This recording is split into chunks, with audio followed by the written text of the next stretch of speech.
দর্শক, সাভারের জাতীয় স্মৃতিসৌধে শ্রদ্ধা ভালোবাসায় স্মরণ করা হচ্ছে জাতির শ্রেষ্ঠ সন্তানদের। সেখানে আছেন সহকর্মী জাকারিয়া আহমেদ, তিনি আমাদের সাথে সরাসরি যুক্ত হচ্ছেন। জাকারিয়া, বিজয় দিবসের শুভেচ্ছা আপনাকে।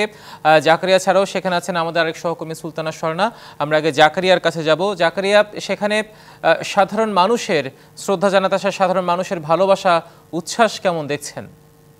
স্মৃতিসৌধে এবং যেটি বলছিলাম এর আগেও যে বাংলাদেশের ৫৪তম জন্মদিন আজ ১৯৭১ সালের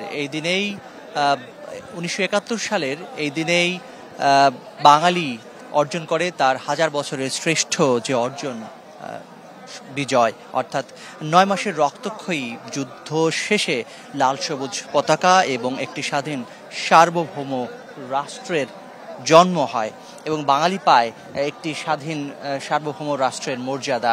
এবং সেই বীর শহীদদের শ্রদ্ধা জানাতে জাতি কৃতজ্ঞ চিত্তে স্মরণ করছে সেই ৭১-এর শহীদদের এবং বিনম্র শ্রদ্ধায় স্মরণ করছে তাদের।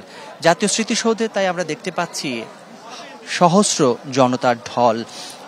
রাষ্ট্রীয় আনুষ্ঠানিকতার পরই এই জাতীয় স্মৃতিসৌধের দুয়ার খুলে দেওয়া হয়েছে সবার জন্য এবং তারপর থেকেই আমরা দেখতে পাচ্ছি যে ভিড় বাড়ছে। সব বয়সের মানুষ এখানে উপস্থিত হচ্ছে, স্মরণ করছে তাদের সেই বীর শহীদদের।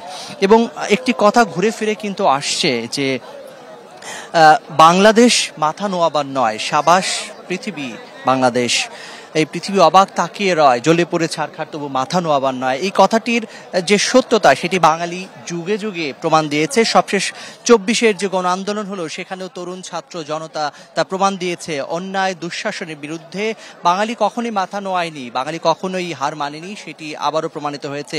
যার স্বপ্ন সারথি ছিলেন ৭১-এর বীর শহীদেরা, সেই বীর শহীদদের যে রক্তঋণ সেটি শোধ করার তাগিদেই আজ ভোরের আলো ফোটার সঙ্গে সঙ্গেই জাতি বেরিয়ে পড়েছে এই স্মৃতিসৌধের উদ্দেশ্যে শ্রদ্ধা জানানোর জন্য। শুধু এই সাভারের এই যে স্মৃতিসৌধের ৮৪ একর জায়গায় নয়, পুরো বাংলাদেশই আজ স্মৃতিসৌধে পরিণত হয়েছে। সমগ্র বাংলাদেশ আজ অবনত বীর শহীদদের প্রতি। এবং আমরা এখানে যারা এসেছেন তাদের অনেকের সঙ্গেই কথা বলার চেষ্টা করেছি। তারাও যেটি বলছেন যে শুধুমাত্র শ্রদ্ধা নিবেদনের মধ্য দিয়েই যেন এই আনুষ্ঠানিকতা না থাকে, অর্থাৎ ৭১-এর যে চেতনা, যে স্বপ্ন মুক্তিযোদ্ধারা দেখেছিলেন, বীর শহীদেরা দেখেছিলেন, সেই স্বপ্ন যেন বাস্তবায়ন করা যায়। এবং সেই স্বপ্নের বাস্তবায়নের জন্যই এবং সেই স্বপ্ন বাস্তবায়নের জন্য আমরা দেখতে পেয়েছি ২৪-এর জুলাই অভ্যুত্থানে তরুণ ছাত্র জনতা এবারও রক্ত দিয়েছে, এবারও প্রাণ দিয়েছে। এই যে বাঙালি জাতি আবার প্রয়োজনে এক হতে পেরেছে, এই ঐক্য যেন অটুট থাকে, এই একতা যেন যুগ যুগ ধরে মানে একেবারে জাগ্রত থাকে দুঃশাসন অনিয়মের বিরুদ্ধে।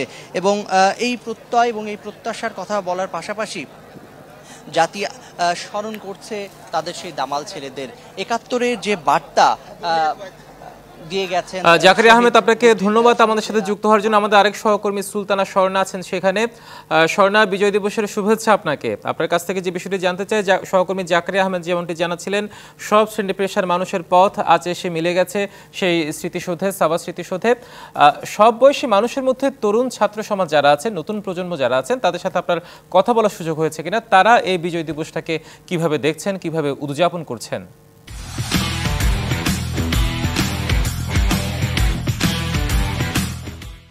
তো আসলে জানাতে চাই আপনাকে বিজয় দিবসের শুভেচ্ছা এবং তার পাশাপাশি আপনাকে আসলে আমার সহকর্মীর মাধ্যমে দেখাতে চাই আমার পেছনে কিন্তু আপনারা হয়তো বা লক্ষ্য করতে পাচ্ছেন একদম শহীদ বেদির পাশে কিন্তু আমরা দাঁড়িয়ে আছি এবং এই পর্যন্ত কিন্তু লোকে লোকারণ্য হয়ে গেছে এবং গত কয়েক বছরের মতনই কিন্তু আমরা দেখতে পাচ্ছি তরুণ শুধুমাত্র স্কুল, কলেজ, ইউনিভার্সিটি নয়, বিভিন্ন শ্রেণী পেশার, জাতি, ধর্মের নাগরিকরা কিন্তু এখানে এসেছেন এবং তারা কিন্তু এসে পুষ্পস্তবক অর্পণ করছেন। এবং প্রধান উপদেষ্টা চলে যাবার পর থেকে কিন্তু শুরু হয়েছে এই পুষ্পস্তবক অর্পণ যে প্রক্রিয়া, সেই প্রক্রিয়া। এবং তার সাথে যদি যুক্ত করি, আমরা সকাল থেকে বিভিন্ন বয়সীদের সাথে আসলে কথা বলার চেষ্টা করেছি এবং তারা কিন্তু বারংবারই আমাদেরকে কয়েকটি জিনিস আসলে নিশ্চিত করেছেন যে যেহেতু এটি গণ অভ্যুত্থান পরবর্তী একটি সময় এবং গণ অভ্যুত্থান পরবর্তী প্রথম বিজয় দিবস, তাই কিন্তু তাদের কথায় আমরা কয়েকটি পংক্তি বারংবারই আমরা শুনতে পেয়েছি। প্রথমত, তারা সকলেই চায় রাষ্ট্র সংস্কার হোক, যে সকল ক্ষেত্রে সংস্কার প্রয়োজন, সেই সকল সংস্কার করে পর্যাপ্ত সংস্কারের পর একটি গণতান্ত্রিক দেশ হিসেবে নির্বাচনের যেমন তারা প্রত্যাশা করছেন, তার পাশাপাশি আমরা বিভিন্ন সময় যেসব নতুন ভোটারদের সাথে কথা বলেছি তারাও কিন্তু বারংবার একই কথা বলেছেন যে তারা চান অন্তর্বর্তী সরকার সংস্কারের পরে একটি সঠিক নির্বাচন দিক। এবং তার পাশাপাশি যদি রাজনৈতিক মতাদর্শের বাইরের কথা বলি, আমরা যখন তরুণদের সাথে কথা বলেছি তারা কিন্তু আমাদেরকে বারংবারই আশ্বস্ত করেছেন যে তারা চান মুক্তিযোদ্ধাদের যে চেতনা, সেই চেতনাকে ধারণ করে তারা কিন্তু নতুন করে রাষ্ট্রকে ঢেলে সাজাতে চান এবং রাষ্ট্রের প্রতিটি ক্ষেত্রে তারা চান মুক্তিযুদ্ধর প্রতিটি চেতনা এবং প্রত্যেকের যে বাসনা থেকে আসলে যুদ্ধের বৈষম্যহীনভাবে মুক্তিযোদ্ধারা ঝাঁপিয়ে পড়েছিলেন, অর্থাৎ কোনো জাতি গোত্র বর্ণ নির্বিশেষে সকলে যেমন দেশের তরে যুদ্ধ করেছিলেন, সেই বৈষম্যহীন একটি রাষ্ট্রকে প্রতিষ্ঠিত করতে যতটুকু প্রয়োজন, যা প্রয়োজন সকল কিছু করতেই কিন্তু তরুণরা প্রস্তুত। প্রয়োজনে তারা আবারও রক্ত দিতে প্রস্তুত, এমন কথাও কিন্তু তাদের মুখে আমরা বারংবারই শুনেছি। হিমাদ্রি, এই ছিল বর্তমানে আমার কাছে সাভারের স্মৃতিসৌধ থেকে সবশেষ। পরবর্তী সংবাদে হয়তো বা আরো বিস্তারিত জানাতে পারবো। নিশ্চয়ই সুলতানা স্বর্ণা, আপনাকে অসংখ্য ধন্যবাদ আমাদের সাথে যুক্ত হওয়ার জন্য। এবার আমরা একটু চোখ ফেরাতে চাই চট্টগ্রামের দিকে, রাজধানীর বাইরে চট্টগ্রামে। আমরা চট্টগ্রামে যাব। চট্টগ্রামে আছেন সহকর্মী মুজিবুল হক। মুজিব, চট্টগ্রামের শহীদ বেদিতে সকাল থেকে বিভিন্ন বয়সী মানুষের শ্রদ্ধা নিবেদনের চিত্র সেখানে কেমন দেখছেন?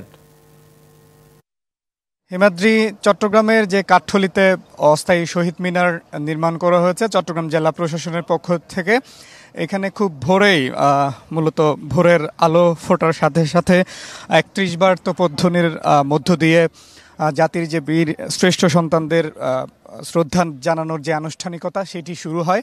এরপরেই বলে পুলিশের একটি চৌকস দল এখানে যে আনুষ্ঠানিকতা সেটি শুরু করে। এরপর পরেই মূলত চট্টগ্রামের জেলা প্রশাসক, বিভাগীয় কমিশনার, চট্টগ্রামের মেয়র সহ চট্টগ্রামের যারা পুলিশ এবং প্রশাসনের ঊর্ধ্বতন কর্মকর্তারা রয়েছেন তারা এখানে শ্রদ্ধা নিবেদন করেন। এরপর পরই মূলত সাধারণ মানুষের জন্য এখানে এটি উন্মুক্ত করে দেওয়া হয়। এরপর পরে আমরা দেখেছি চট্টগ্রামের যে সমস্ত সামাজিক সাংস্কৃতিক সংগঠনগুলো রয়েছে সেই সংগঠনের পক্ষ থেকে ক্ষণে ক্ষণে এখানে শ্রদ্ধা নিবেদন করা হচ্ছে।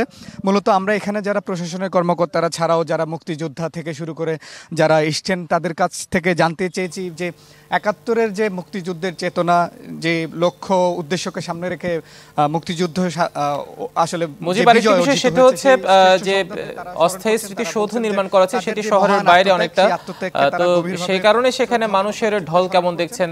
যেটা শহরের মধ্যে শহীদ মিনার ছিল সেখানে শ্রদ্ধা জানাতো মানুষ আগে, কিন্তু এটি শহরে একটু বাইরে হয়ে যাওয়াতে সেখানে মানুষের ঢলের কোনো কমতি আছে কিনা?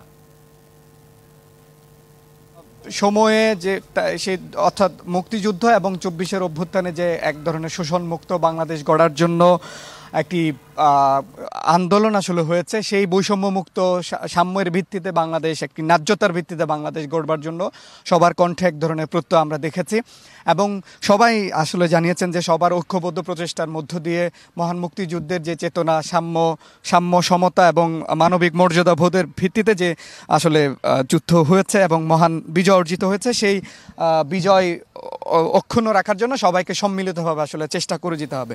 তো পুরো চট্টগ্রামে আরও নানা আনুষ্ঠানিকতা রয়েছে, আলোচনা সহ দোয়া মাহফিল, বিভিন্ন আনুষ্ঠানিকতা রয়েছে। তো বলা চলে যে নানা আনুষ্ঠানিকতার মধ্য দিয়ে বন্দরনগরীতে মহান মুক্তিযুদ্ধে যে শহীদদের আসলে স্মরণ করা হচ্ছে।